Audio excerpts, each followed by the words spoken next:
কেমন আছো সবাই? আশা করি সবাই ভালো আছো। তো এই যে দেখো আমি ফুল টুল নিয়ে এখানে রেডি হয়ে গেছি।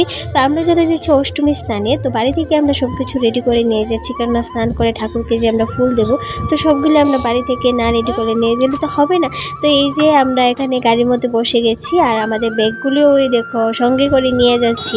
তো এটা হচ্ছে গুদারঘাট, মানে টাউন প্রদাব করে এখানে খুব বড় মেলা হয়। তারপর এখানে তিননাথের পুজো হয়, এখানে ছিন্নমস্তা কালীরও পূজা হয়।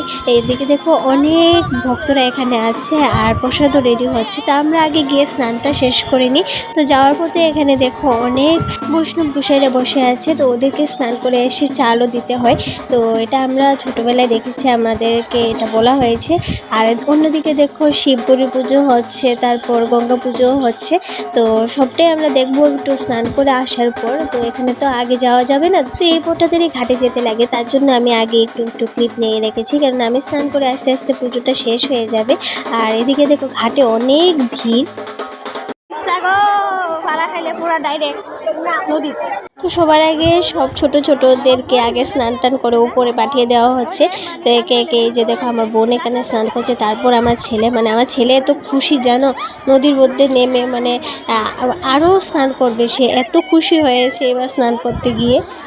তারপরে এই যে দেখো আমার মা, আমার শ্বশুর শাশুড়ি, মানে ওরা তিনজন একসাথে স্নান করবে, তার জন্য ওরা ঘাটে গিয়ে নেমে গেলো আর আমি উপরে দাঁড়িয়ে দাঁড়িয়ে দেখছি। তো আমি উপরে দাঁড়িয়ে দাঁড়িয়ে দেখতে আমার ভালো লাগে। আর সবাই যে স্নান করে ডুব দিয়ে সাঁতার কেটে আমার খুবই ভালো লাগে দেখতে, কেননা আমি তো আর ডুব দিয়ে স্নান করতে পারি না। তো আমি যখনই ডুব দিই আমার কান দিয়ে বা নাক দিয়ে জল ঢোকে। তো আমার ভাই অনেক কিছু আমাকে এবার শিখিয়ে দিয়েছে, মানে কানে নাকে ধরে তারপর ডুব দেওয়ার জন্য। কিন্তু আমি যতবারই ডুব দিয়েছি আমার কান দিয়ে নাক দিয়ে জল ঢুকেছি। তো সেটা আমার কিছু করার নেই, আমি জানি না হয়তো বা আমার কীভাবে ডুব দিতে হয়।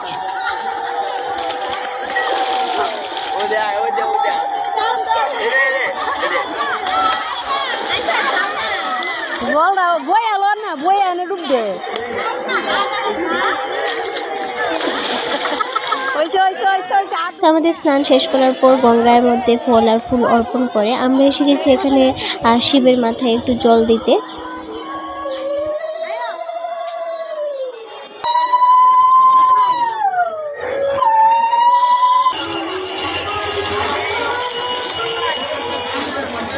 শিব ঠাকুরকে স্নান করানোর পর আমরা চলে গেলাম বৈষ্ণব গোসাইয়ের এখানে। আমরা সবাই প্রত্যেকে এখানে চাল দেওয়ার পর আমরা সেখানে একটু প্রসাদও গ্রহণ করি আর সেখান থেকে চলে যাই একটু বাসন্তী পুজোটা দেখার জন্য।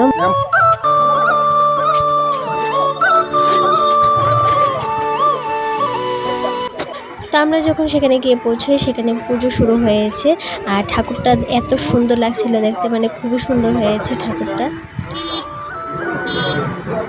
দই চিরা হইব ওখানে। তো আমরা আসার পথে নিয়ে এসেছিলাম দই আর চিরা। তো স্নান করার পর কিন্তু দই চিরা খেতে হয় প্রথম।